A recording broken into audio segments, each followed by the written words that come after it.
안녕하세요. 오늘은 자가관리 프로그램 두 번째 시간입니다. 오늘의 주제는 나의 증상 알아차리기입니다. 우리가 회복을 위해 스스로 돌보고 실천해야 할 여러 요소 중에서 증상을 인식하고 조기 개입하는 능력은 매우 중요합니다. 오늘은 조현병의 증상에 대해 더 깊이 이해하고 그 중에서도 나에게 나타나는 증상과 초기 징후를 알아차리는 방법, 그리고 나의 회복을 위한 자가 모니터링 기술을 배워보겠습니다. 먼저 조현병의 증상은 크게 세 가지 범주로 나눌 수 있습니다. 첫 번째는 양성 증상입니다. 양성 증상이란 원래 존재하지 않던 경험이 새롭게 나타나는 것입니다. 대표적으로는 환각, 망상, 사고장애, 운동장애 등이 있습니다. 두 번째는 음성 증상입니다. 감정 표현이 줄어들고 일상생활에서 즐거움을 느끼지 못하거나 새로운 활동을 시작하거나 지속하는데 어려움이 생깁니다. 말수가 줄어드는 것도 하나의 음성 증상입니다. 세 번째는 인지 증상입니다. 주의 집중력이 낮아지고 기억력이 떨어지며 계획을 세우거나 문제를 해결하는 능력에 어려움을 겪는 경우가 있습니다. 이러한 증상은 한 번에 모두 나타나지 않을 수 있고 사람마다 다르게 경험됩니다. 중요한 것은 나의 패턴을 이해하고 조기에 인식하는 것입니다. 전구 증상은 조현병이 본격적으로 발현되기 전 또는 재발 전에 나타나는 초기 신호입니다. 전구 증상의 예로는 사람을 피하게 된다거나 관심이 급격히 줄어들거나 일상생활에 대한 흥미가 감소하는 경우입니다. 재발 증상은 이전에 호전되었던 증상이 다시 나타나는 것입니다. 흔히 다음과 같은 원인으로 발생합니다. 스트레스, 약물 중단, 수면 부족 혹은 약물 오용 등. 이러한 징후를 놓치지 않고 조기에 발견한다면 큰 위기를 예방할 수 있습니다. 다음은 흔히 나타나는 악화를 알리는 초기 신호입니다. 갑작스러운 수면 패턴 변화, 설명되지 않는 불안감, 쉽게 짜증을 내거나 피로함 증가, 집중력 저하, 사회적 고립 강화 등 이러한 신호를 빠르게 알아차릴 수 있도록 체크리스트를 만드는 것이 좋습니다. 예를 들어 다음과 같은 질문을 매일 아침 또는 저녁마다 스스로 점검해 보세요. 오늘 기분은 어땠나요? 이상하거나 불편한 생각이 있었나요? 수면은 어땠나요? 식욕이나 에너지는 어떤가요? 이런 자기 점검은 회복의 기반이며 자가간호 중범위 이론에서 말하는 자가 모니터링 기술의 핵심입니다. 자가 모니터링은 내 증상과 감정을 관찰하고 기록하는 과정입니다. 다음과 같은 방법이 있습니다. 감정 및 증상 일지 작성, 그날의 기분, 상황, 생각, 행동을 간단하게 기록, 주간 체크리스트 활용, 하루 단위가 부담된다면 일주일 단위로 자신을 돌아보는 방식도 유용합니다. 약물 복용 및 수면 패턴 기록표 작성, 꾸준히 복용 여부와 수면 시간 체크. 이러한 기록은 의료진과의 상담 시에도 매우 유용합니다. 다음으로 자가 인식의 중요성에 대해 생각해 보겠습니다. 자가 인식이란 말 그대로 스스로를 인식하는 능력입니다. 내가 지금 어떤 감정 상태인지, 몸은 어떤지, 생각의 흐름은 어떤지 인식하는 것이죠. 이러한 자가 인식은 회복의 가장 기초가 되는 중요한 능력입니다. 다음으로 자신의 패턴을 이해하면 증상 관리에 도움이 된다는 점을 말씀드리고 싶습니다. 조현병은 사람마다 증상이 다르고 증상이 심해지는 시점도 다양합니다. 하지만 일정한 패턴을 가지고 나타나는 경우가 많습니다.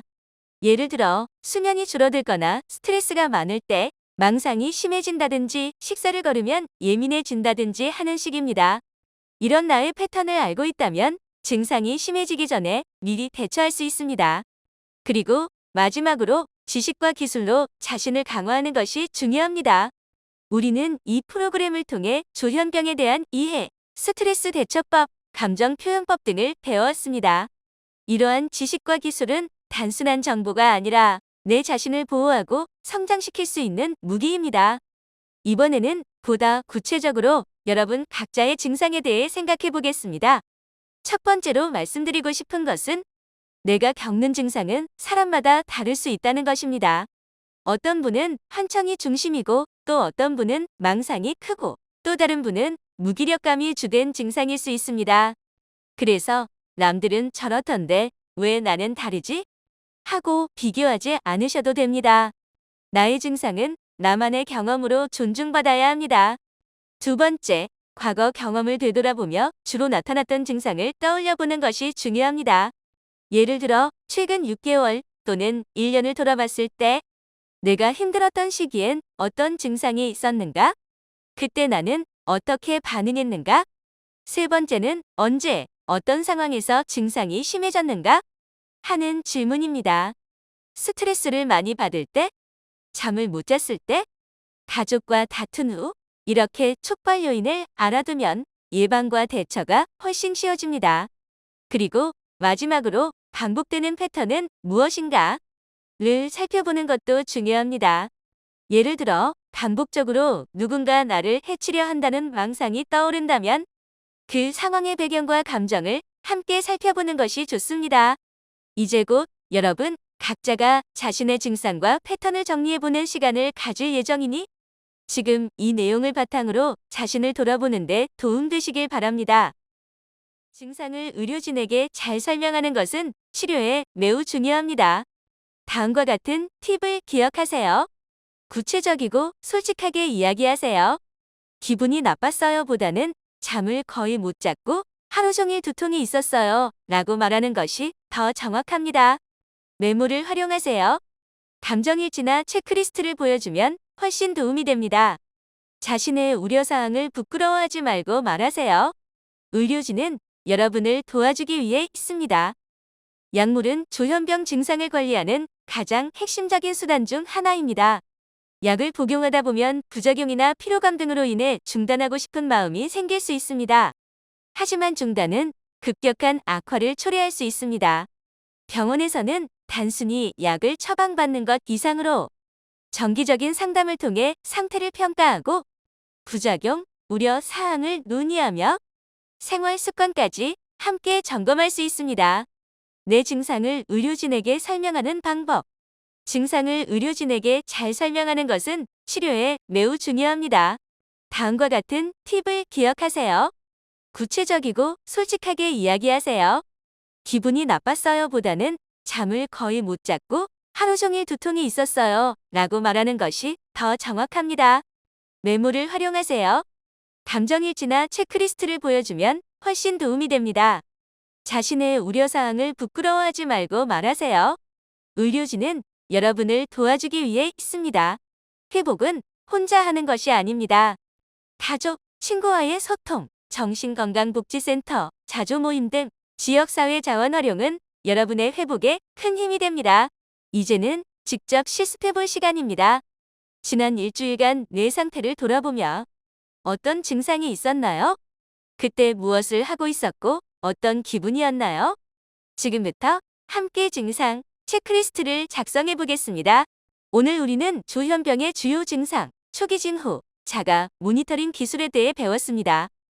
다음 회기는 치료 이해하기입니다. 치료의 종류, 약물에 대한 이해, 나에게 맞는 치료 찾기를 중심으로 구성되어 있습니다. 준비물이나 과제는 없습니다. 오늘 느낀 감정이나 떠오른 생각들을 간단히 일기에 적어보셔도 좋겠습니다. 여러분 모두 수고 많으셨습니다. 다음 시간에 다시 뵙겠습니다.